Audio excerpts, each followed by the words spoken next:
আমরা আপনাদের কাছে এসেছি যে আমরা গণ অভ্যুত্থানের পরে রাজপথ থেকে সরে যাইনি, আমরা রাজপথে আছি, আপনাদের অধিকারের জন্য লড়াই করছি। এই পঞ্চগড় বাংলার এই বদ্বীপের উত্তরের দরজা, উত্তরের অবন্দ্র পাহারাদার, কিন্তু আমরা দেখি এই সীমান্তে ভারতীয় বিএসএফ দ্বারা আমাদের বাংলাদেশিদের নির্মমভাবে খুন করা হয়। এই সীমান্তে হত্যাকাণ্ড এই 50 বছরে কোনো সরকার বন্ধ করতে পারে নাই।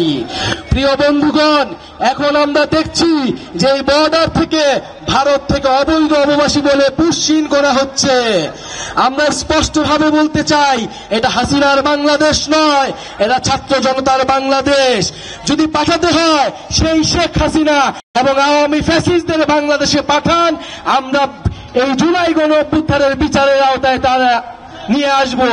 কিন্তু বন্ধুগণ, আমরা কোনোভাবে এই পুশিন যদি চলতে থাকে আমরা মেনে নেব না। আমরা বাংলাদেশিরা ধর্মবর্ণ নির্বিশেষে এই ভারতের এই আগ্রাসনের বিরুদ্ধে ঐক্যবদ্ধ আছি। প্রিয় বন্ধুগণ, জুলাই গণ অভ্যুত্থান থেকে শুরু করে এই ছাত্র তরুণদের যে জোয়ার শুরু হয়েছে, সেটি এই তেতুলিয়া থেকে শুরু করে টেকনাফ পর্যন্ত স্রোতে ভাসিয়ে নেবে, এটাই আমাদের কামনা।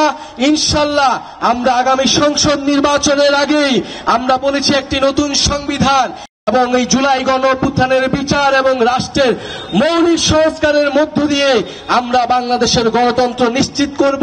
ততক্ষণ পর্যন্ত আমাদের সাথে থাক ইনশাল্লাহ। আপনারা আমরা একসাথে আমরা যে স্বাধীনতা এনেছি, যে মুক্তি এনেছি, সেই স্বাধীনতা এবং এই মুক্তি রক্ষা করব।